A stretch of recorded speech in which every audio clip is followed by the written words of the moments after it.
नमस्कार। आज हम श्री रामचरितमानस के बारे में जानें। श्री रामचरितमानस गोस्वामी तुलसीदास जी की अमर कृति है, जिसमें भगवान श्री राम का जीवन, उनका आदर्श चरित्र और भक्ति का महत्व बताया गया है।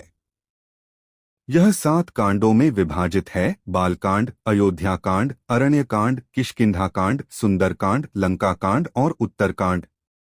2 बालकांड की पूरी कथा सरल हिंदी में। बालकांड में भगवान श्री राम के जन्म से लेकर उनकी विवाह तक की कथा मिलती है। शुरुआत में कथा गंगा जी की महिमा, भगवान शिव और माता पार्वती के संवाद और तुलसीदास जी द्वारा भगवान की स्तुति से होती है। अयोध्या नगरी में राजा दशरथ का वर्णन मिलता है, जो इक्ष्वाकु वंश के महान और धर्मप्रिय राजा थे, परंतु उन्हें संतान नहीं थी। पुत्रेष्टि यज्ञ में ऋषि वशिष्ठ की सलाह पर दशरथ ने पुत्रेष्टि यज्ञ कराया। यज्ञ पूर्ण होने पर अग्निदेव ने खीर दी, जिसे रानियों ने ग्रहण किया और परिणामस्वरूप 4 दिव्य पुत्र हुए: राम, भरत, लक्ष्मण और शत्रुघ्न। राम जन्मोत्सव में अयोध्या में अत्यंत हर्ष और उत्सव का वातावरण था।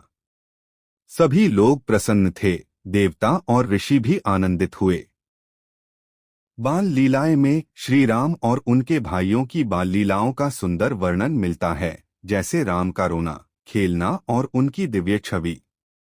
विश्वामित्र आगमन में ऋषि विश्वामित्र राक्षसों से यज्ञ की रक्षा के लिए राम और लक्ष्मण को साथ ले जाते हैं। वहां ताड़ का वध, मारीच सुबाहु का वध और कई दिव्य अस्त्र शस्त्र की शिक्षा मिलती है। जनकपुर यात्रा में विश्वामित्र दोनों भाइयों को मिथिला नगरी जनकपुर ले जाते हैं।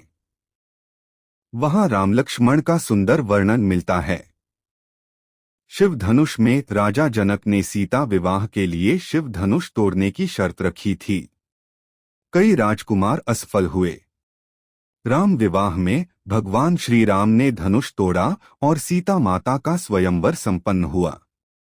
इसके बाद भरत, लक्ष्मण, शत्रुघ्न के विवाह भी जनक की पुत्रियों से हुए। समापन में बालकांड का अंत विवाहोत्सव के आनंद और अयोध्या वापसी से होता है।